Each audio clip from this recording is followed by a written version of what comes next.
Hey again, it's Joey Myers from Lead Generation SEO Services and the Lead Generation Strategies podcast. I'm going to talk about in this video on-page SEO, and I wanted to give some of you out there, some of you have probably already known about the Yoast WordPress plugin for those of you that have your sites on WordPress, on the WordPress platform. But those that don't know about Yoast, it is a great way to bring in SEO to your site in at least a minimal effort, and it doesn't take somebody like myself or somebody else to work this thing. You can do this yourself. They have some self checks and runs, makes it super easy. I'll show you in an actual blog post on seeing if your site or that particular page is optimized for search engine optimization, at least for certain keywords. There are a lot of little helpful tools there. So I'm in one of my sites, the Hitting site, and I wanted to just show you the plugin. The general Yoast plugin is free. I would advise jumping for the premium, and we'll show you a couple of the different options at Yoast that you can get. Some of you might have known, if you've gotten to the blog part of our site, that we repost a lot of different Yoast articles. There are a lot. They give a lot of content. I love how freely they give tips and tricks on SEO. So we will post things that are relevant to our demographic, our prospects, our clients on there. But if you hear Yoast, we love Yoast, and we think it's very, very helpful for at least a minimal side. And the client sites that we deal with would be better off with Yoast plugin inside. And again, we're not getting paid for Yoast or anything like that. We just believe in what they're doing, makes it easy, user friendly, and the user interface is easy for clients to be able to do stuff in. So this is the general, this is just the dashboard. It'll give you if you got problems. We don't have problems here, notifications, things like that. The features, you can see you don't really have to set any of these. You can just take the normal default settings when you get in here. Integrations, integrates with a lot of cool stuff. Some of you are familiar with SEMrush, SEMrush. They got that integrated. They have a couple new things, Wincher, that I think are embedded in the actual posts themselves. Right integration. This is just another evaluation. You can put your site through the right. Like if you put on RYTE into Google, website checker or something like that. We have our own on our lead generation SEO services.com, where it will run a diagnostic on your site or on any site, and will give you a bunch of bullet points on what you need to fix, what looks good, all that kind of stuff. Right does a similar thing, and we use that as well as just another diagnostic tool to see if there's anything else that we need to fix and make better on a site to make it much more SEO friendly. So it has a right integration here, Zapier for those of you that maybe use Zapier to connect different apps and things like that. So there's some cool stuff in there onto integrations, Webmaster Tools. So when we start setting up our site and connecting it to Bing and connecting it to Google My Business and all this different stuff, we're going to need these different codecs or APIs or whatever you want to call them, and we're going to copy and paste these in here. So that's all the free side. You have search appearance, which will give you what the site's generally going to look like. We use other type of things to set up that. So what your title is, what your description is, what your keywords are, all that kind of stuff. So we don't really lean on this as much. Here we go. So you can do your title separator, which is you have your page title, and then it'll have a separator, and then put like Hitting Performance Lab, if it, whatever your company name is. This gives you your SEO title here, your description. You can put in your social image. So if you're promoting your homepage, what image is going to show up there? So you can have that set in there. Social titles, description, if you want that to be a little different. Knowledge graph and schema. So like the schema, we do our own schema stuff. But you can do this here for make it easy, right? It's very user friendly. Content types, none of this really you need to change over. You can look at social image, you can change, some of these are for the premium plugin, which we have. Media, taxonomies, a lot of this stuff you're not really gonna mess with at all. Breadcrumbs, what the separator's gonna look like, what it's gonna say for the homepage and all that kind of stuff. So just some cool stuff. RSS feed, Got some different things here. Again, you don't really have to change much on the search appearance except for the actual search appearance, the title, the description. Has your socials, which you can put in. You can see here we got all the socials that you can add in. Again, we use other social media posting things where the stickies and all that. So we don't really lean on this as much, but you can do that. And then in Facebook, again, you can look at your appearance there, Twitter, Pinterest, and you can mess with those settings as well.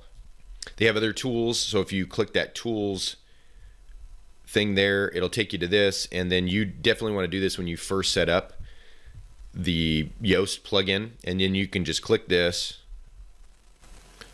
And as this just finished up, as you click that button, it'll do a little optimization of your site. You can see optimize SEO data.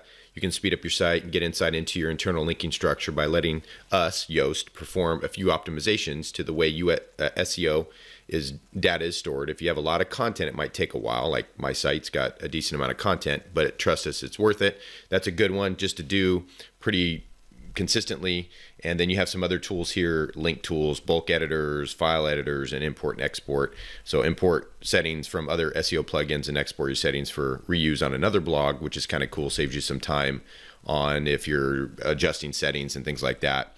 So that's a cool little tool that you can use on the premium version. So if you pay for a premium version, which let's look at this first before we get into that. So this is Yoast.com. Again, I'm not getting paid by Yoast. We just like Yoast, and we like the user interface that it uses. Really easy for clients to go through and prospects.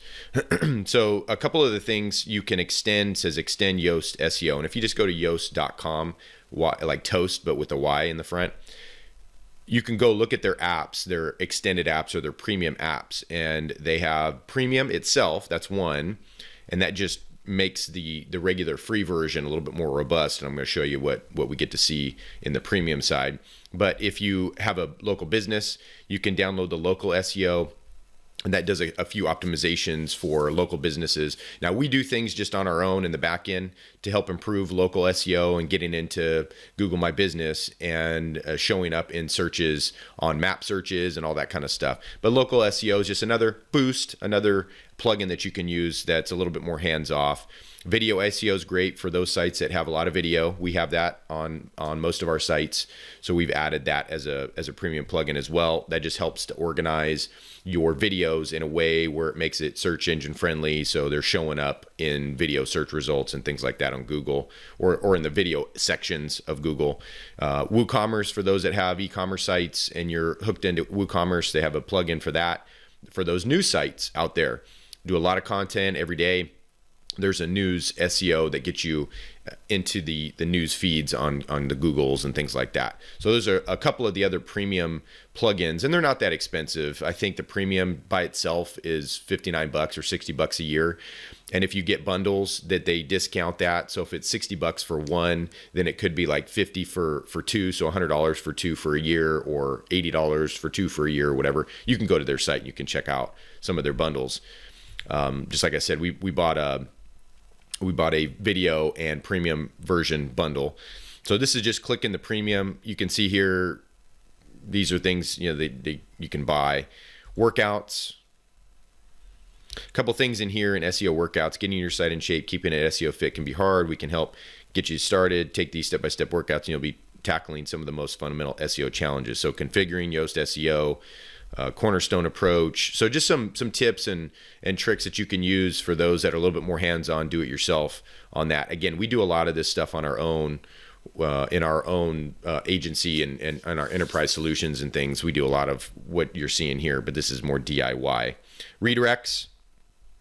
Redirects are important because if you've deleted web pages on your site, what happens? Those end up making an impression in Google, and that impression doesn't really go away. So what happens if somebody clicks a broken link on your site? We want to make sure that they're being redirected properly, and any links that aren't being redirected, that hurts your SEO performance. Google doesn't like that. If you got a blog post that you've trashed, it's still showing up on Google. People click it, and that gives them a certain kind of error message. You want to make sure that you deliver content on that promise, so that on the promise of that click, so that Google likes isn't going to give you a strike for not displaying what you should. So having redirects and things like that, that this section is more into that, and that's with the premium. And then with the video SEO, again, if you just have the premium, you don't have the video, this isn't going to show up. But in here, you can, there's some few different things that you can switch and tick on or tick off or whatever. Content with, Wistia with, post enable the video SEO plugin. There's just some things that you can do in here with the on the general settings and a couple of different settings. Indexation of videos in your content. So if I wanted to reindex the videos, I could force reindex of already indexed videos. So I can do this and then click the reindex videos.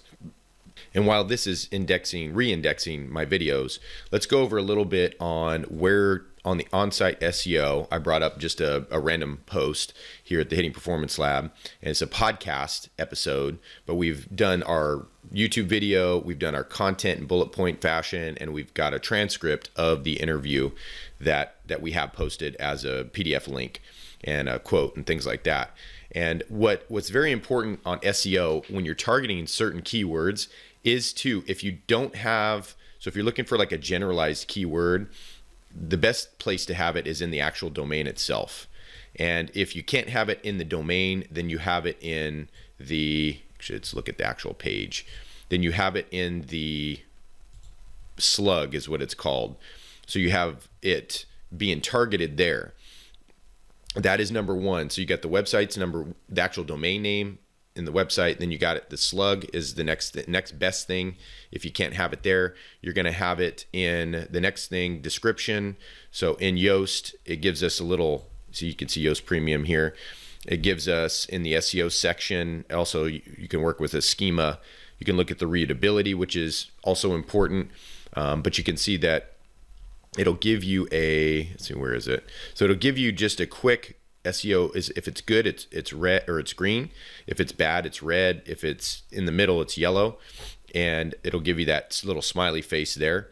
And it will also, if I look at the analysis of the post, see, it's going to give you all these different things: key phrase length, key phrase distribution, density, how many keywords did you use for the specific amount of text, meta description length, all that kind of stuff is good. Just good direction and guideline for getting these keywords in here. But I mentioned website, slug, description, or title. So we have the title page here. You can see the coaching youth baseball mistakes video. So that's the title. You got the description there. So you got the keyword in the description. Those are the main big ones. And then when you get into the actual post itself, and that's what the SEO plugin will help you, give you all these green, you want all green lights. You can see a yellow here. That's not just one of them. It's not as big of a deal. And so you want to do those here. So you want them in your heading 2s. You want them in your heading 3s, which I don't have down here, but you want them in your headings 2, a certain amount sprinkled out with your keywords. And then you want kind of a nice little mix inside the body of it. But the Yoast plugin helps you to do that. Let's see how we're doing with our video. Still working on that. So the last thing that I want to talk about, while that's reindexing, we don't have to watch until that finishes. Just wanted to show you as an example. If you have a bunch of videos in here, you can reindex those, which is just kind of refreshes everything and hopefully get a little bit higher on there. So we don't really need to watch this to the end. But the other thing I wanted to talk about is the idea of, should we target very generalized 2 to 3 keyword combos that have a higher search volume during the month? Say we have a two keyword combo that gets 5,000 searches or 10,000 searches a month, versus a 4, 5, 6 keyword combo like you see with this one, coaching youth baseball mistakes. That's a 4-word combo, and that's about, you got coaching, you got youth, you got baseball, and then you got mistakes. So that is about a 4. That's about a 4 deep on that. So we look more for like 6 deep, 6, 7 deep. So this is a little bit more specific. It's not getting searched as much. Probably this is getting searched a few hundred times a month, versus some of the big, the double word combos are like 3,500 to 4,000 times a month in the baseball, softball niche. So this one's not getting as many, again, a couple hundred, maybe 500, 750 or so in season.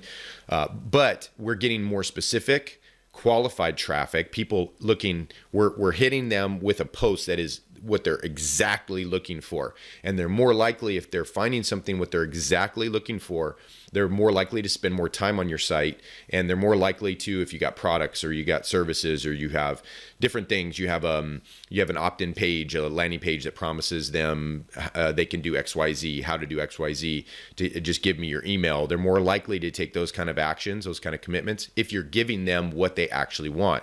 And that's what that's everything Google wants, they want to rank sites higher that are giving their readers, their customers, exactly what they want. So our whole thing is we can rank super high for certain keywords. And the beauty is if we can target specific keywords that are lower in the sales funnel, instead of targeting top of funnel 2-3 word combos with high search volume, which those people are more into the research phase. They're not in a position, or they're not in a phase yet to pull the trigger to buy a service, purchase or purchase a product. They're going to have to come down. Now, if you have a site that has a lot of information like we do, and you have sales funnels set up and things like that, then targeting those generalized keywords is a good thing. But just understand it's going to take longer to rank, number one, and it's going to take longer to move that prospect down the funnel and where they turn into an actual customer. The next best thing, especially for those companies out there that have brick and mortars, is to target specific keywords that are bottom of funnel, meaning ready to check out. All they need is a nudge or a push, whether it's reading a certain kind of review or a testimonial or compare and contrast or anything like that. When they're closer to the bottom of the funnel, there's not quite as much of a search volume for that, but they're closer to the bottom of the funnel. And if you give them the right information, they're more likely to call you or email you or reach out or take your white paper, opt in, whatever it is that you're trying to get them to do, or buy a product. They're more likely to do that. So we want to spend our time at the bottom of the funnel where we're turning prospects into customers. And the beauty of those targeted keywords is we're going to rank higher faster on Google that way than we are trying to compete, especially in a competitive market. Some of you are in big markets like maybe Los Angeles or New York or Miami, Florida, or Dallas, Texas. You're in big markets, big competitive markets. It takes a little bit longer to rank. So we have to be a little bit more precise with what we're ranking for. I hope this video was helpful. Reach out if you have any questions. Other than that, we'll see you in the next one.